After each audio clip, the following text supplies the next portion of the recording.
भागलपुर के नौगछिया बीहपुर स्टेशन से एक बड़ी खबर सामने आ रही है।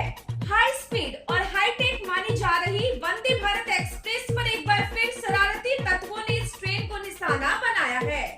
वंदे भारत एक्सप्रेस ट्रेन पर फिर से पथराव हुआ है। इस घटना के बाद बीहपुर स्टेशन पर स्थानीय आसपास की 3 थानों की पुलिस छानबीन में जुट गई है। वहीं आसपास के लगे सीसीटीवी फुटेज को भी खंगाला जा रहा है ताकि उपद्रवियों की पहचान हो सके और उस पर विधि सम्मत कार्रवाई की जा सके। इससे पहले भी कई बार वंदे भारत एक्सप्रेस ट्रेन पर उपद्रवियों ने पथराव किया है।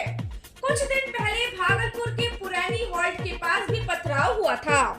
तो हमारे फर्स्ट तो कटाव है, उसके बाद पीपा पुल है और दियारे में जो हमारे 18-19 किलोमीटर का जो दियारा है, भागलपुर जिला से एक भी पुलिस कैंप वहाँ नहीं है। अच्छा, वहाँ एक भी पुलिस कैंप नहीं है, जबकि वो कटिहार जिला से बड़ा हमारा भागलपुर है और कटिहार छोटा दियारा है। वहाँ 4 पुलिस कैंप है कटिहार से, लेकिन भागलपुर से एक भी कैंप नहीं है।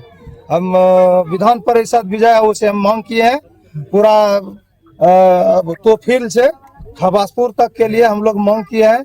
एक पीपा पुल और 2-3 पुलिस कैंप हमारे दियारे में हो जाए भागलपुर से। क्या आश्वासन मिला? आश्वासन तो बुला लगता है कि विजयों का जैसा आश्वासन है, लगता है कि अब हो ही गया, हो ही गया। अगर ये बोल्डर नहीं दिया जाता तो नुकसान क्या होगा? अब संघर्ष करेंगे, पूरा कटा हो जाएगा। हम लोग विजयों के वहाँ पूरा आवास पर हम लोग धरना दे देंगे। परिचय दे दीजिए। अघनु मंडल, ग्राम पंचायत अक्षारी दियारा, मुखिया प्रतिनिधि। क्या स्थिति है आप देख रहे हैं यहाँ पे कटाव का? यहाँ के स्थानीय हम लोग के नेता अग्नू जी बता रहे थे, काफ़ी दिनों से हम लोग लगे हुए हैं संघर्ष में। 400 मीटर की सैंक्शन हुई है बोल्डर पिचिंग करने का, और इनका कहना था 400 मीटर से संभव नहीं हो पा रहा है। लगभग पूरी दूरी मिला करके यहाँ पर जो है रानी दियारा जो क्षेत्र था लगभग कटाव के गंगा में समा गया है। यहाँ पर 2 समस्याएं हैं।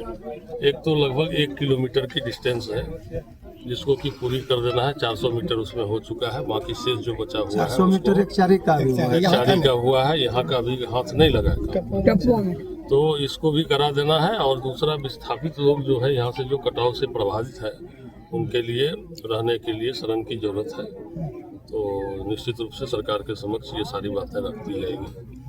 और कटाव का जो दृष्टि है यहाँ पर काफ़ी प्रलयकारी स्थिति है, इसलिए हम लोग चाहेंगे वहाँ से तुरंत में सरकार से टीम आ जाए सिंचाई विभाग की और एग्जामिन करके इस पर तुरंत कार्रवाई हम लोग पूरा कराएंगे। लेकिन इतने जो कटाव गंगा जो है वो पूरा भूगोल बदल दिया है। हाँ, कितने घर अभी तक विलीन हुए हैं इसके बारे में बताइए। हाँ, काफ़ी लोग बाहर बेचारे विस्थापितों की, वही बोले ना, विस्थापितों की काफ़ी ज़रूरतें हैं। उन्हें सभी साधन देना आवश्यक हो गया है। लोग का अपना ज़मीन था जो गंगा में समा गया है, कष्ट में है लोग, उसके लिए भी व्यवस्था करवाते हैं।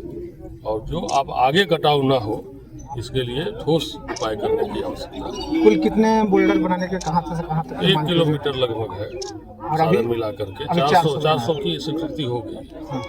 स्थानीय लोगों द्वारा 2 विद्यालय बच जाएगा, शेष जो बचा हुआ है वो हम लोग पूरा करा देंगे। स्थानीय लोगों द्वारा कई बहुत दिनों से जो है विस्थापित के लिए मांग करती आ रही है, लेकिन अभी तक कहीं हो नहीं पाया है। नहीं, हम लोग इसमें लगेंगे, हम लोग लग करके इसको करवाते हैं।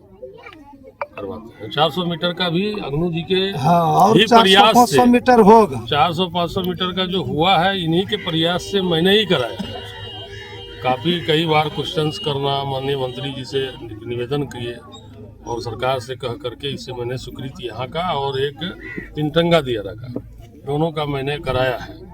तो बाकी जो शेष बचा हुआ है उसको भी कोशिश करते हैं कि जल्द से जल्द पूरा करा दें। 3 सूत्री मांग के साथ आवेदन आपको दिए होंगे। हाँ। क्या क्या है 3 सूत्री मांग? एक तो है, एक हॉस्पिटल के लिए था, हाँ, एक ये कटाव के लिए था, और एक विस्थापित था, और एक पीपा पुल के लिए कटिहार से जो जुड़ती है। तो उसके लिए क्या हो? 4 मांगे थी, 3 नहीं थी, 4 मांगे इनकी थी। तो सब जरूरत है, सब पर काम लगा दिया हो जाएगा जल्द से जल्द, जल्द। देखने के लिए जल्द से जल्द हो जाएगा, प्रयास। ठीक है।